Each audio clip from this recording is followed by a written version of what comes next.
For the latest in strategic affairs, subscribe to our YouTube channel. Click the bell icon for updates.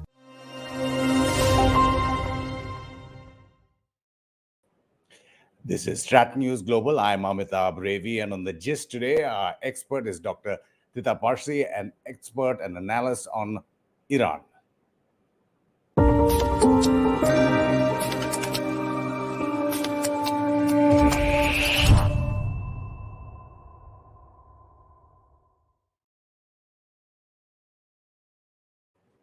Welcoming from Washington, D.C., Dr. Trita Parsi. Thank you so much, Dr. Parsi, for your time. Thank you so much for having me. Just looking at developments over the last few weeks and maybe even days, we've seen what the Iranians have said about their technical ability to make a nuclear bomb, but having no plans to do so. They've deployed more centrifuges, even as they say that the deal that they've given or they've laid on the table is the best. The EU is trying to revive talks, even as there are further US sanctions and increased arms sales in the region to the Saudis and the UAE. Dr. Parsi, is a return to the nuclear deal, the JCPOA, dead in all but name? There seems to be perhaps a last effort taking place right now. Tomorrow, they will be meeting again. Rob Malley, the American envoy, is on his way to Vienna. So is the Iranian envoy, Enrique Mora, the mediator from the European Union, is on his way there as well. So there seems to be one more effort. Will it be the last or not? We don't know. It's going to be extremely difficult because the issue here is not necessarily technical. It's really about a trust issue, whether the United States actually will stay in the deal. To what extent can you actually rely on the word of the United States given its political instability? And then there's also the issue of the ongoing or the new investigation by the IAEA that the Iranians want to see put to an end. They say that these are things from 20, 25 years ago. And if there's going to be an ongoing file at the IAEA, then that's not likely going to be possible for them to sign the JCPOA. The US, of course, does not agree with that position. In 2015, a similar situation occurred, and then there was an agreement on the side between the IAEA and Iran. That will have to take place this time as well, I suspect. But these two things have to move in parallel. The JCPOA will not be signed without that, and the IAEA is not likely going to go along with any agreement with Iran unless they see that the Iranians are going back into the JCPOA fully. You talked about trust issues. President Biden was extremely critical of President Trump pulling out of the JCPOA and his maximum pressure strategy. He promised to treat the Saudis as a pariah. We saw what happened post his fist bump. Arms deals worth $5 billion have been announced and pursuing exactly what President Trump was doing in terms of sanctions in Iran. Yeah, I have to agree with you. I think this is extremely important context here that is oftentimes not really paid much attention to in the media over here, which is that even if this deal comes to fruition, and I certainly hope that it does, is it going to be sustainable? Not just because of the reliability issue on the US side and what the next president of the US may do, but also if the US at the same time seeks to further arm the Saudis and the Emiratis. So essentially having an arms control deal with the Iranians while the US further arms the Saudis and the Emiratis and others in the region against Iran. That, I think, is a rather unwise approach, because even if they manage to get the JCPOA, this context in and of itself will not be in support of making sure that the JCPOA is enduring.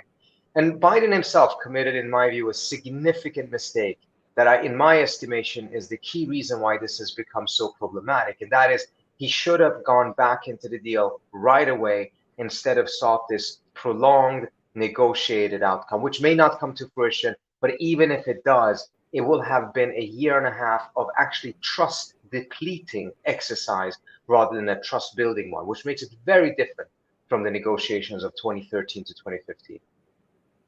Sure. So in that sense, you say he lost an opportunity, also not just because he would have had the momentum as soon as he came in, but because there was President Rouhani in power for the last few months, and it could have been pushed through by both sides? Absolutely. I mean, at the end, the Iranians had waited for 3 years for the United States to come back in. For a full year, they were in complete compliance with the agreement, and then for 2 years, they were starting to reduce their obligations. But if they wanted to leave the agreement, they could have done so right away. They stayed in the deal in the hope that the next American president would quickly come back. Biden was elected. He was part of the Obama administration. His officials were making statements about the need to quickly go back into the deal. So the Iranian expectation that the US would quickly come back in was not taken out of thin air. But instead of doing so, Biden spent the first 3 months consulting with the three countries that actually were opposed to the JCPOA: Saudi Arabia, the UAE, and Israel. He committed no confidence building measures. He didn't lift any of the sanctions on humanitarian grounds or anything that could help in the context of COVID, which of course was ravaging both Iran and the US at that time. So that was a major lost opportunity that also then undermined the Rouhani government tremendously, because in the eyes of a lot of people in Iran, it turned out that it wasn't Trump that was the aberration if Biden was not coming back into the deal. It was actually Obama that was the aberration. And this really hurt the reformists. I'm not saying that it's the key reason or the decisive reason as to why the conservatives got the elections in 2000 in June of that year. But I think had the JCPOA been revived, things could have developed very differently in Iran's domestic politics. You talked about intransigence on both sides, or you could look at it in terms of negotiating postures. The Iranians also want the IRGC to be removed from the terrorist list that President Trump put them under. And of course, as you mentioned earlier, assurances of no future change with different US administration. Now, how can there really be a compromise? Well, the Iranians actually have dropped the IRGC True. demand. They did so in Doha. But what they are still insisting on is some form of assurance that the United States is not going to pull out again. The US has shown very little flexibility except for an agreement that the new text of the agreement will say that if the US withdraws, Iran will leave the agreement. It doesn't say that the US accepts that, but it essentially is part of that text. It's a symbolic issue. I don't think it makes any significant difference for the calculation of a future Republican administration who is dead set on leaving the agreement, as the Trump administration was. Ultimately, in my estimation, the best insurance and guarantee to make sure that the US is actually committed to this deal for the long run is to actually enlarge the deal, to make sure that it's not just secondary sanctions that are lifted, meaning the sanctions the US imposes on India, for instance, if India is trading or investing in Iran, but rather also lifts the primary sanctions, the sanctions that prohibit American companies from going into the Iranian market. Such a deal that would be bigger in the sense of probably longer restrictions on the Iranian nuclear program, but would entail the lifting of American sanctions on American companies, would also then lead to American companies entering the Iranian market. If the US side has a financial stake in the survival of the deal, then you will also see a constituency in the United States that will resist any future president seeking to exit the deal. Such a constituency, such a business constituency, does not currently exist. And I think that helped make it so much easier for Trump to pull out of the agreement. Now, you probably cannot get to that type of a bigger deal right away. You may still need to first have the JCPOA to get to that point. But I would encourage both sides to pursue that, because there's little to suggest that a renewed deal actually will be particularly durable as it stands right now. You mentioned the three countries that Biden had engaged with, who all oppose the JCPOA. Israel, primary now there. The shadow war with Iran, whether it's cyber attacks or assassinations. There's talk of that regional air defense arrangement, which you've written on and talked about a lot. Are the two sides really hurtling, or at least moving towards increasing the risk of conflict? Unfortunately, yes. And I think there's also a risk that if there is a revived JCPOA, the Israelis may feel that they actually have a greater opportunity and a freer hand to intensify this dirty war that is taking place between the two sides. Because at that point, there is no sensitive negotiations taking place, and the Israelis they've already made it clear they are not bound by this agreement, they're not a party to this agreement, and as a result, may actually intensify it. So there is a risk that after the JCPOA, that tensions between Israel and Iran, because of an escalation on the Israeli side, actually will increase. So, tension, what are the possibilities or the potential if the deal can't be renegotiated, but you also actually written and talked about, even if it can be, without the deal or with the deal, could there be war on the horizon, another war that the world would be looking at? Unfortunately, yes. If there is no deal, and if at that point both sides decide to escalate further, we've already seen escalation on the Iranian side. They're installing new centrifuges. This came after the U.S. last month started to every 2 or 3 weeks now impose new sanctions on Iran. I mean, we're pretty much back to Trump's maximum pressure strategy, at least on the sanctions side. If that continues, then there will be a gravitation towards a military confrontation, and the Israelis will certainly be more aggressive in their posture, and that can lead to a full-scale war. I'm under the impression that the Iranians believe that the U.S. cannot afford this, mindful of what's happening in Russia and Ukraine, mindful of their tensions with China right now. But that may be the American calculation. The Israeli calculation may be quite different, and particularly mindful of the manner in which the Israelis have moved closer to Saudi Arabia and the UAE, overflight rights, potential basing rights in the UAE. All of these things actually may reduce the bar for the Israelis to take full-scale military action, which would lead to full-scale war. The larger issue which America has brought up, and of course all American allies, including Israel or anyone that is opposed to Iran, the issues of terrorism, etc. I'm just going to take a question from one of our viewers, Dr. Parsi, if you want to take that. Jaydeep Gadhavi, who asks, if the negotiations get going with the US, will the US, I beg your pardon, be able to develop a consensus among its partners in the region to stick to the compliance part, nuclear enrichment of the deal? And he goes on to say the Saudis and others would insist on compliance plus the end of Iranian support to the Houthis or Hamas, other proxies to be demanded. So the compliance, meaning that the Iranian compliance to not extending enrichment, etc. I do see a scenario. In fact, I think this is the scenario we have been in for the last couple of months, which is it really isn't a deal, but neither side have escalated in a very dramatic way. And the JCPOA has not been alive, it's not been dead, it's essentially been in a zombie coma state. I could see that actually continuing as long as neither side really escalates dramatically. And the wild card here is, of course, the Israelis, because they're not part of the deal, but they could engage in an escalation that could rock the boat tremendously. When it comes to the Saudi-Iranian issue and the Houthis, the war in Yemen, etc., I'm under the impression that at this point, even without a JCPOA, the Saudis, the Emiratis, and others may still opt for their own diplomacy and de-escalatory mechanisms with Iran. They would probably, they would clearly prefer that to be at a time when the Iranians are under much greater nuclear restrictions, meaning that the JCPOA is restored.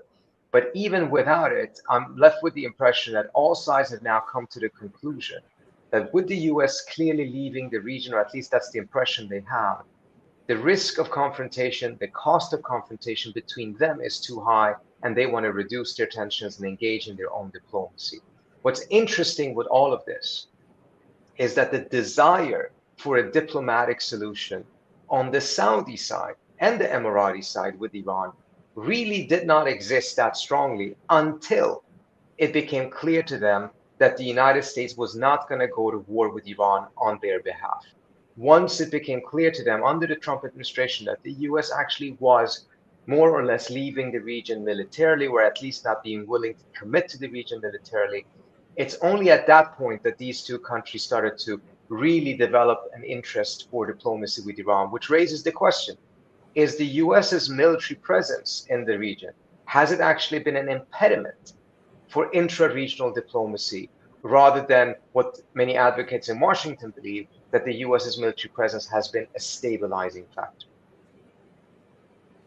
On a slightly different note, Dr. Parsi, how do you see the formation of the I2U2, which was called the West Asia Quad, with India in it?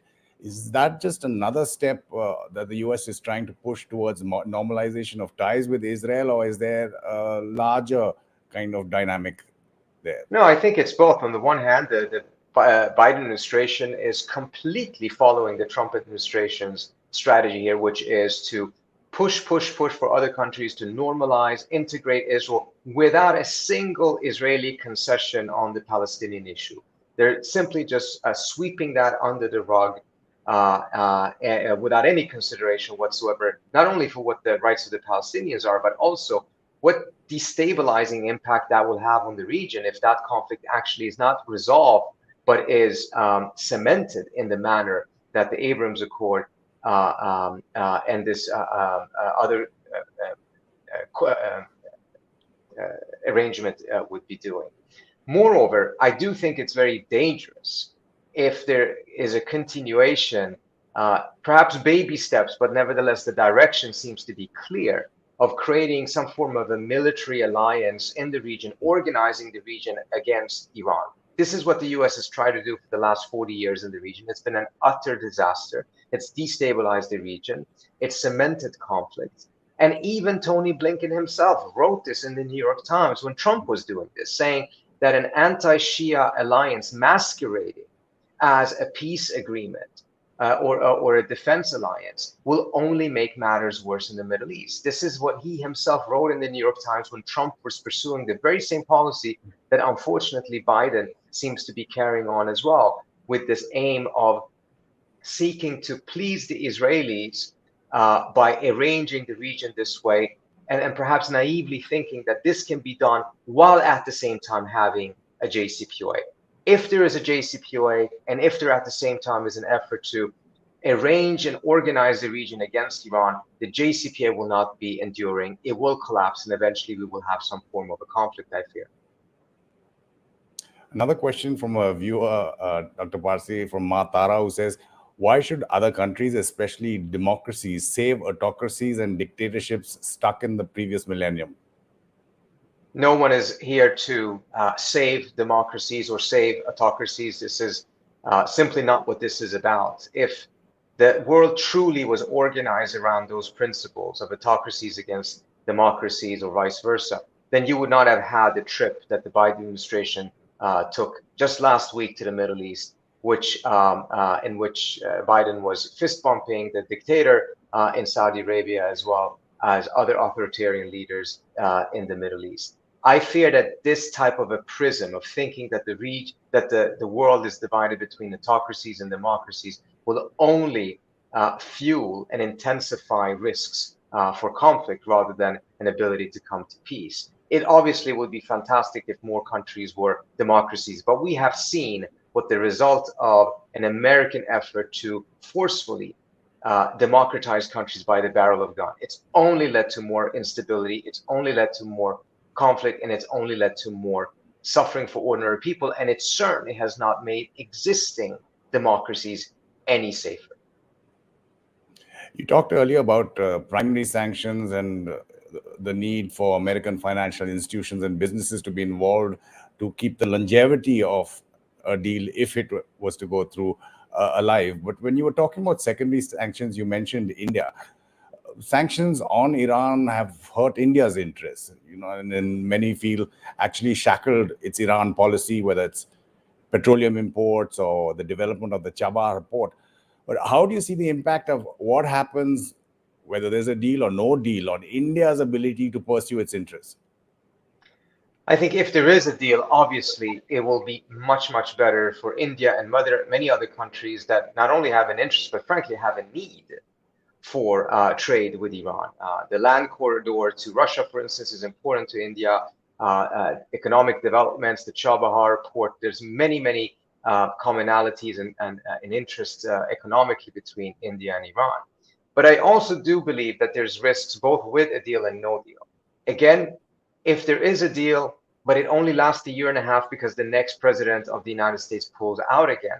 How will that affect India? How will that affect Indian companies that go into the Iranian market and then are going to be forced out of the Iranian market, not by Indian sanctions, not by laws passed by the Indian government, by laws passed by the new president of the United States? So this is adding a risk to some of these companies, and some of them may choose not to go into the Iranian market despite the deal, precisely because of a fear of the instability, not of the Iranian political system, but because of the instability in Washington in terms of which direction does it want to go. If it's going to keep on zigzagging 180 degrees between every president, that's going to be highly problematic.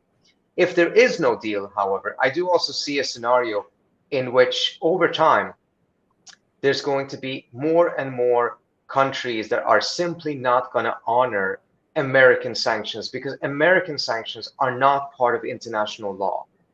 When the language is used here that some countries have busted American sanctions, it's a bit disingenuous because it presumes that American sanctions are international law. They are not. If there were UN sanctions imposed on Iran, then that would be a different story. But if these are sanctions passed either by executive order of the American president or by the US Congress, there is no obligation in any way, shape, or form, legal obligation for other countries to follow that.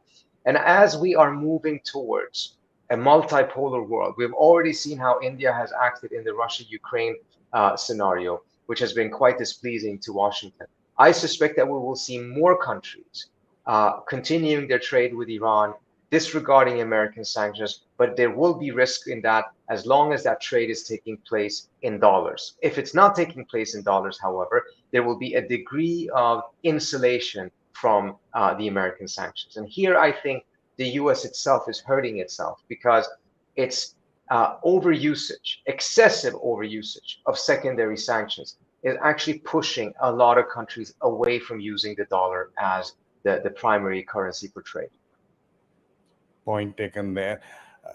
Dr. Parsi, and since I have you and I know you're a keen watcher and analyst of the whole region, I want to ask you on your thoughts on what happened in Kabul in Afghanistan with the Al-Qaeda's Ayman al-Zawahiri as well. Sure. Not my primary area of expertise, but yeah. I think, first of all, I do have to say this. I think ultimately the decision of Biden to pull out of Afghanistan was the right one. It was the right one because 20 years of occupation and propping up the government in Kabul had clearly not led to anything. Most of that money that was being spent in Afghanistan was actually coming back to the US through American defense contractors. There was never really a true nation building effort there. Had they stayed, given the Doha agreement, there would actually have been a direct confrontation between the United States and the Taliban. You would have actually seen an increase of American troops. So pulling out, I think, was the right thing to do. It would have been much better if it had been done in a different circumstance, of course, and perhaps some better planning. But what we have seen here with the killing of al-Zawahiri is that the United States does have the capacity, without having an occupation of Afghanistan, to be able to act on counterterrorism and take out senior Al-Qaeda targets, even though the US is not present in Afghanistan physically, even though it's not occupying the country. This is important because counterterrorism has been used as a key argument to keep the United States militarily involved in several different areas. In Iraq, for instance, in Syria, the argument is that if the US is not there physically, there will be a rise of ISIS, or the US cannot take out ISIS commanders without that human intelligence that comes by being on the ground. We see now clearly that the US still has that capacity, and as a result, it does not need to have military forces spread out throughout the Middle East for this purpose. Now, whether that is a good thing in a different story, in the sense that, do we want to see a further normalization of the norm that the United States and other countries then can just take military action in other countries for counterterrorism? That's a different debate and a different story. We have already seen how other countries, including Iran, has used that with a recent striking of what they claim was an Israeli safe house in Erbil in Iraqi Kurdistan. So there's a significant danger if this becomes a norm in which powerful countries feel that they have the right to do so in and of itself. But for the purpose of saying that the U.S. needs to stay in these countries for counterterrorism. I think this is a significant data point that shows that that is not the case. Dr. Trita Parsi, absolute pleasure having you on StratNews Global. Thank you so much for your Thank you so time, much for having me. experience, and expertise. Appreciate it. Thank you so much. Pleasure. And for our viewers, you see the scroll on the bottom of your screen. If you want to join our Telegram channel, you'll be able to get all the latest updates that we put up on either our website or our YouTube channel. You can also help support us. There's a UPI ID in the YouTube descriptor and graphics that had been going through the program with the QR code. This is the gist on StratNews Global. I'm Amitabh, Revi.